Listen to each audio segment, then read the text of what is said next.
नमो नमः नमः संस्कृताय। आज से हम एक नए विषय नैषधीय चरितम ग्रंथ का अध्ययन प्रारंभ करते हैं। नैषधीय चरितम ग्रंथ महाकवि श्रीहर्ष द्वारा विरचित बहुत बड़ा काव्य है, जिसमें कुल 22 सर्ग हैं और प्रत्येक सर्ग में लगभग 100 से भी अधिक पद्य हैं, जिसमें 18वें और 19वें सर्ग को छोड़ करके जिनमें केवल 56 और 68 पद्य हैं, बाकी सभी सर्ग काफ़ी बड़े हैं। कई में तो लगभग 150 पद्य भी हैं। महाकाव्य के इस विशाल आलवाल को देखते हुए श्रीहर्ष ने नलचरित से संबद्ध जितनी भी कथा ली है वह छोटी है।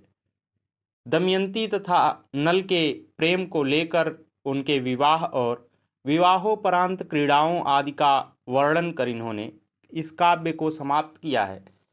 और नैषधीय चरितम ग्रंथ का जो प्रथम सर्ग है वह हमारे यूजीसी नेट जेआरएफ के पाठ्यक्रम में रखा गया है। तो आज से हम नैषधीय चरितम ग्रंथ के प्रथम सर्ग का अध्ययन प्रारंभ करते हैं। देखिए, किसी भी ग्रंथ को प्रारंभ करने के लिए सबसे पहले ग्रंथ में मंगलाचरण की प्रक्रिया हमारे संस्कृत जगत में है। तो नैषधकार महाकवि श्रीहर्ष ने अपनी इस कृति में राजा की पुनीत कथा का विस्तृत वर्णन प्रस्तुत किया है। और जैसा कि कहा जाता है कि ग्रंथ के प्रारंभ में ग्रंथ की निर्विघ्न समाप्ति के निमित्त मंगलाचरण आदि किया जाना बहुत आवश्यक माना जाता है। तो महाकवि श्रीहर्ष ने किसी विशिष्ट देवता आदि का नमस्कार आदि रूप मंगलाचरण ना करके राजा नल की कथा के कीर्तन को ही अभिव्यक्त किया है, बताया है। तो इसके संदर्भ में व्याख्याकारों ने एक श्लोक प्रस्तुत किया कि करकोटस्य नागस्य दमयन्त्या नलस्य च ऋतुपर्णस्य राजर्षेः कीर्तनम कलिनाशनम। अर्थात करकोटक नाग, दमयंती, नल और राजर्षि ऋतुपर्ण, इनका कीर्तन करने से कलि का नाश होता है। और भी कहते हैं कि कलि के प्रभाव से उत्पन्न सभी प्रकार के पापों और विघ्नों आदि को विनाशक मानकर फिर आगे कहते हैं कि पुण्य श्लोको नलो राजा पुण्यश्लोको युधिष्ठिरः पुण्यश्लोका च वैदेही पुण्यश्लोको जनार्दनः। कहते हैं कि राजा नल, युधिष्ठिर, वैदेही अर्थात सीता जी और जनार्दन अर्थात भगवान श्री कृष्ण, ये सब पुण्य श्लोक अर्थात पुण्य कीर्ति वाले हैं। इनका स्मरण करने से पुण्य लाभ होता है, यह तात्पर्य है। तो यहाँ पर कहना चाहते हैं कि जिन नल की कथा स्मरण करने पर भी शुद्ध करती है, ऐसे राजा नल की कथा को अब हम प्रारंभ करना चाहते हैं। यहीं से अब कहते हैं कि पहला इसका मंगलाचरण है, यह वस्तु निर्देशात्मक मंगलाचरण है, क्योंकि इसमें सीधे ग्रंथ का प्रारंभ किया जा रहा है। निपीय यस्य क्षितिरक्षिणः कथाम् तथा द्रियन्ते न बुधा शुधामपि नलस्य तच्छत्रितकीर्तिमण्डलः सराशिरासीन्महसां महोज्ज्वलः। यह देखिए, यह जो पद्य है, इस पद्य में वंशस्थ नामक वृत्त है और वंशस्थ का लक्षण है कि जतौ तु वंशस्थमुदीरितं जरौ जतौ तु वंशस्थमुदीरितं जरौ। अर्थात जिस छंद में क्रमशः जगण, तगण, जगण और रगण हो, वह वंशस्थ छंद कहा जाता है। तो यह वंशस्थ का लक्षण यहाँ पर बताया गया है। अब कहते हैं कि अब इस श्लोक से इस वंशस्थ वृक्ष के लक्षण को घटा लिया जाए। तो देखिए यहाँ पर हम पहले जागण देखते हैं, फिर तागण, फिर जागण और फिर रागण। तो इसमें देखिए निपीय शब्द पहले देखते हैं। तो यह देखिए जो मात्राएं हैं, जब आप छंद के विषय में विस्तृत अध्ययन करेंगे तो यमाता राजभान सलगा जब आप उसमें देखेंगे तो उसमें आपको मिलेगा कि किस प्रकार से मात्राओं का प्रयोग हमें करना है।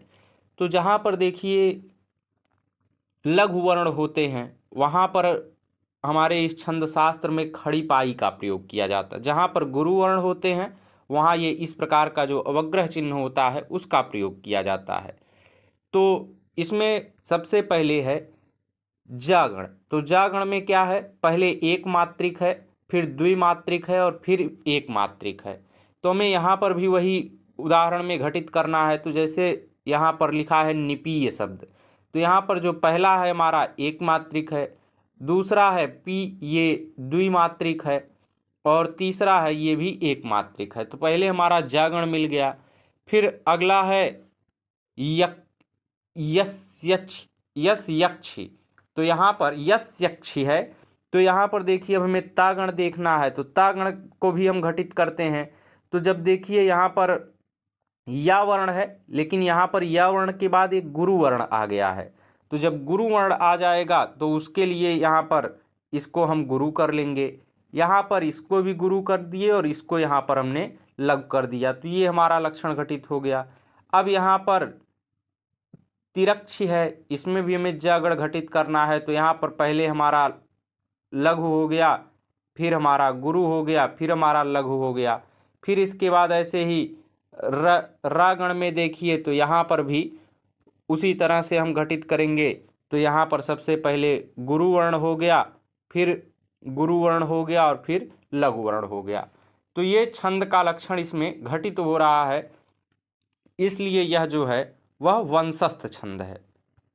अब हम इसका अन्वय देखते हैं। कहते हैं क्षितिरक्षण यस्य कथाम निपीय बुधाः सुधामपि न आद्रियन्ते सितच्छत्रित कीर्तिमण्डलः महसां राशिः इव महोज्ज्वलः स नलः आसीत्।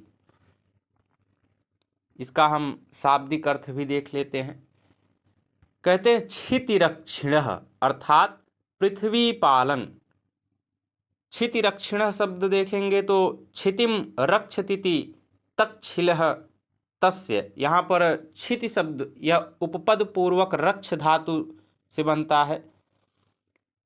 यस्य अर्थात जिस राजा नल का, कथाम अर्थात कथा को, कथाम शब्द में इसमें टाप प्रत्यय किया गया है। फिर आगे कहते हैं कि निपीय अर्थात भली भांति आस्वादन कर। तो यहाँ पर निपीय शब्द के लिए नितराम पित्वा नी उपसर्ग पूर्वक पिंग पाने धातु समान नक्त वृक्कयोः पूर्व काले इस सूत्र से क्वा प्रत्यय और उसके स्थान पर समासे अनपूर्वे क्वतो ल्यप इस सूत्र से ल्यप आदेश हुआ है। तो यहाँ पर पाने धातु नहीं लेना चाहिए, यानी पीने अर्थ में नहीं, सुनने आस्वादन करने के अर्थ में है।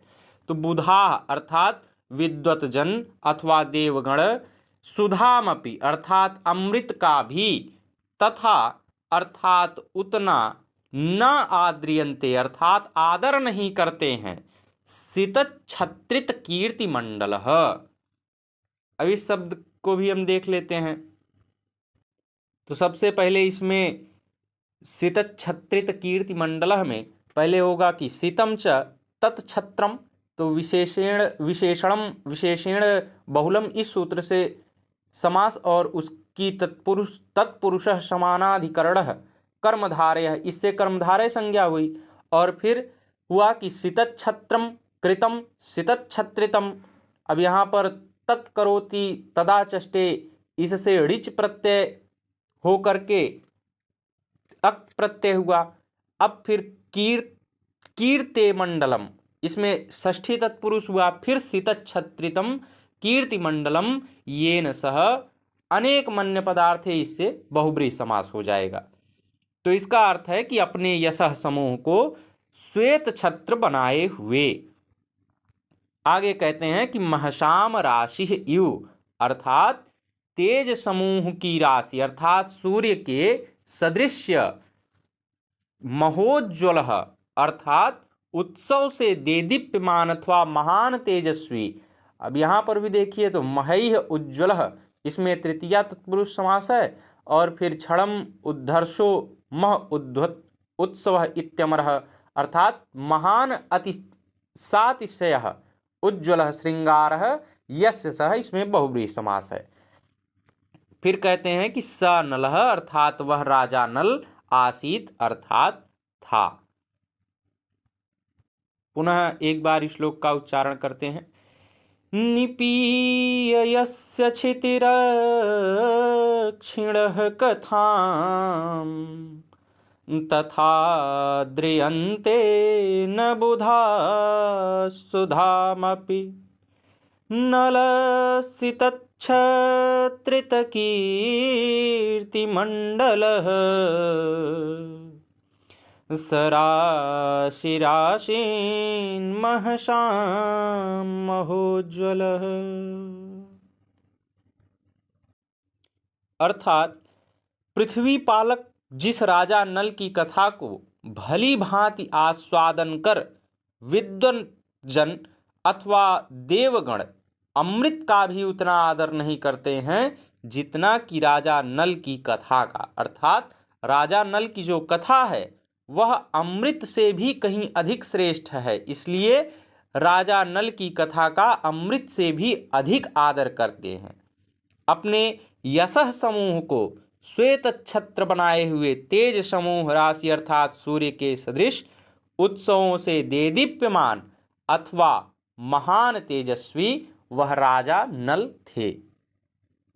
अर्थात इसमें कहते हैं कि वह राजा नल की कथा जो है, राजा नल की कथा का भली भांति अध्ययन कर आनंद प्राप्त करने वाले विद्वान लोग अथवा देवलोक में विद्यमान अमृत भोजी देवगण भी अमृत का उतना आदर नहीं करते हैं जितना कि राजा नल आदि का करते हैं।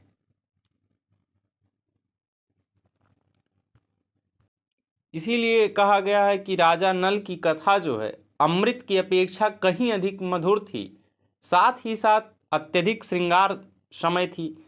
इसी कारण जो दमयंती थी, दमयंती ने इंद्र आदि देवताओं को त्याग कर नल का ही वर्ण करना अधिक उपयुक्त समझा था।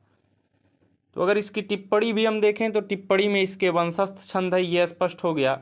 और इसमें अगर अलंकार की बात करें तो इसमें राजा नल में तेजो राशि होने का आरोप किए जाने तथा कीर्तिमंडल में श्वेत आतपत्रत्व यानी छत्रत्व का आरोप किए जाने से इसमें रूपक अलंकार है, और नल की कथा को अमृत की अपेक्षा अधिक सुस्वादु कहे जाने की दृष्टि से इसमें व्यतिरेक अलंकार है। और जब दोनों अलंकारों का एक साथ एक ही स्थल पर प्रयोग हुआ है तो इस कारण से इसमें संश्लिष्ट अलंकार है। तो और इस प्रथम पद्य में महाकवि श्रीहर्ष ने राजा नल की कथा के कीर्तन को ही वस्तु निर्देशात्मक मंगलाचरण के रूप में स्वीकार किया, लेकिन कुछ विद्वान ऐसा मानते हैं या कुछ आलोचक कहिए ऐसा स्वीकार करते हैं कि वो इससे अभीष्ट देव रघुनाथ जी का सभी नमस्कारात्मक मंगलाचरण ही स्वीकार करते हैं।